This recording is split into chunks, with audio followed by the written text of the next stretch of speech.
I don't know how you look at this as anything other than a coup. What is a coup?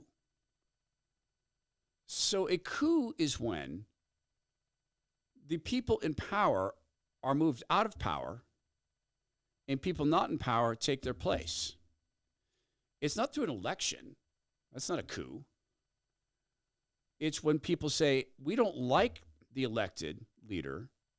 Let's remove that elected leader by force or subterfuge, and let's install someone we do like. So in the Soviet Union, it was done with poisoning sometimes. Poison this leader. He'd be a Politburo leader of a region. Hey, he's not doing what we want. He's not good with the party. So poison him and move someone else in. In our country, on the left, it's done through lawfare with utterly corrupt judges. And this makes sense given how completely unhinged Democrats have become. We are at war.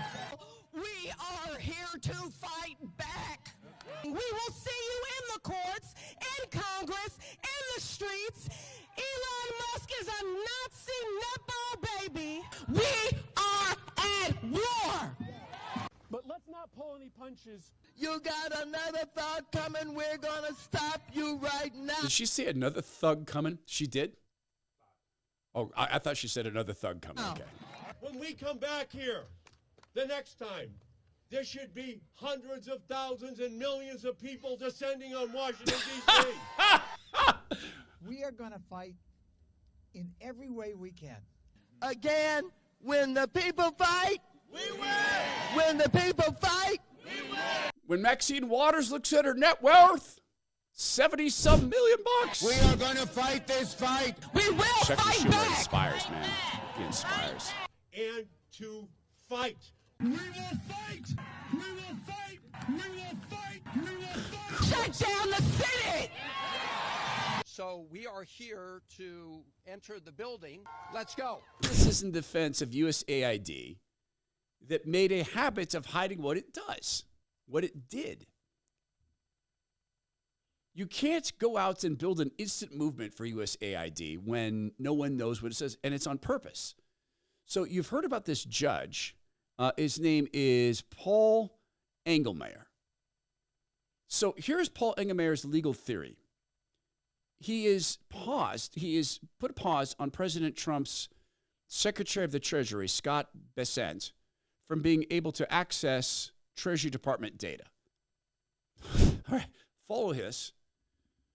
President Trump is duly elected. Even the Democrats said, fair election, he won.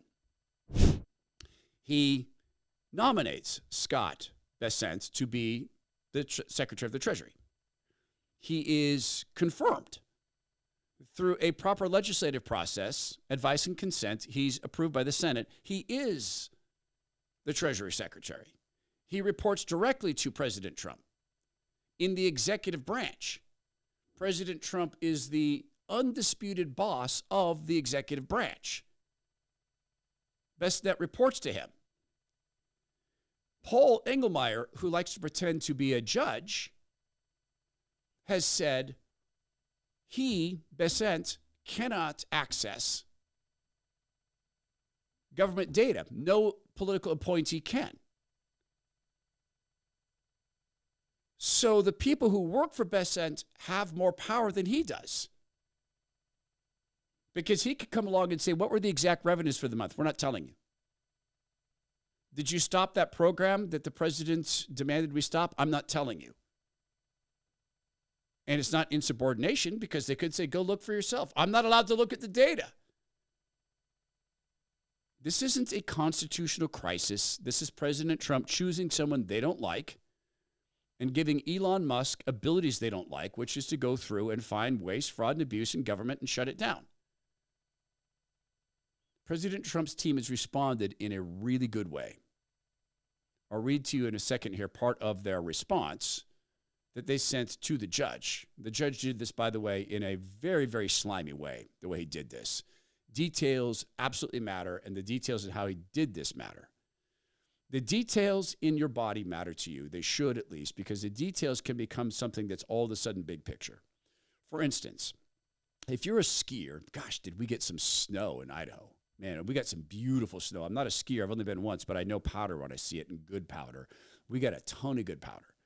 So there's a lot of people up on skis and ski boards. And if you're doing that, it can start with this little pain in your knee.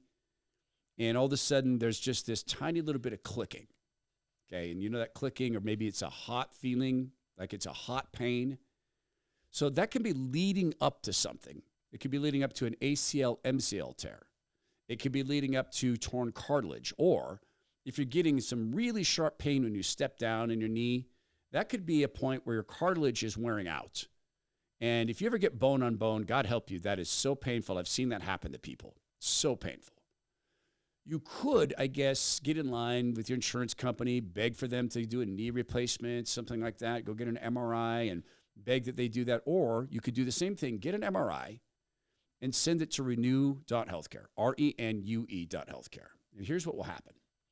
It'll probably be Dr. Chavez, definitely someone who's on his team. He's a Harvard-certified surgeon.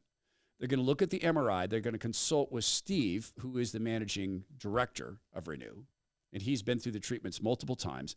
Then they're going to determine if they can help you avoid surgery, because they can likely, and in many, many cases, they can help you avoid surgery. It can be for your back. It could be for your hip.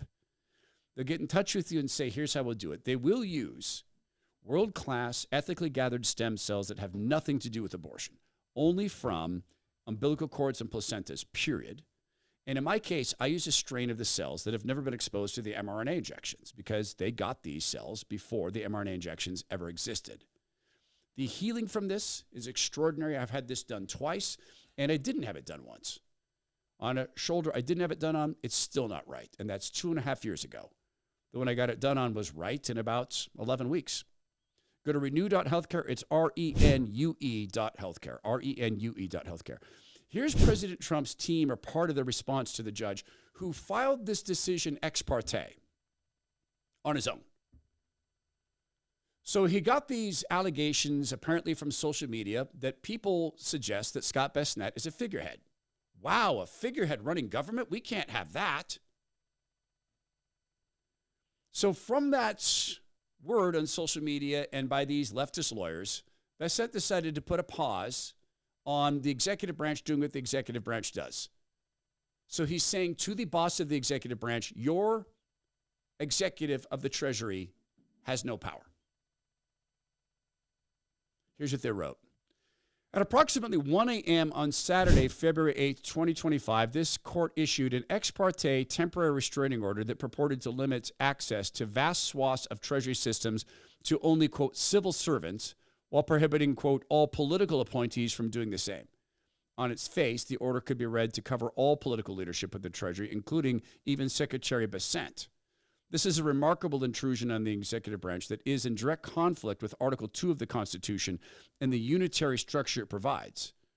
There is not and cannot be a basis for distinguishing between, quote, civil servants and, quote, political appointees. Basic democratic accountability requires that every executive's agency be supervised by politically accountable leadership who ultimately answers to the president. A federal court, consistent with the separation of powers, cannot insulate any portion of that work from the political specter of political accountability. No court can issue an injunction that directly severs the clear line of supervision Article 2 requires. Because the order on its face draws an impermissible and anti-constitutional distinction, it should be dissolved immediately. It's important here, by the way, that they write this could be construed to affect Bessent. I love that, because what they're saying in that very gently is, we are not going to obey. Bessent is going to continue to do this because we don't construe it the way it could be construed, which is, of course, what this corrupt judge means.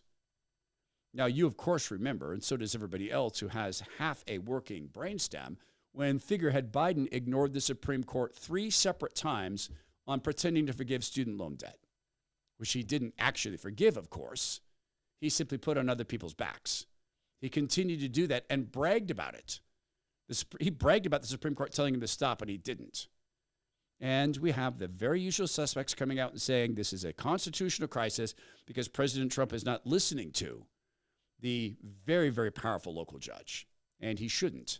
Make it go to the Supreme Court. It is nakedly unconstitutional on its face. And God is a God of order, not chaos. This is chaos. The Article 2 structure is order. That's what God prefers. Order over chaos.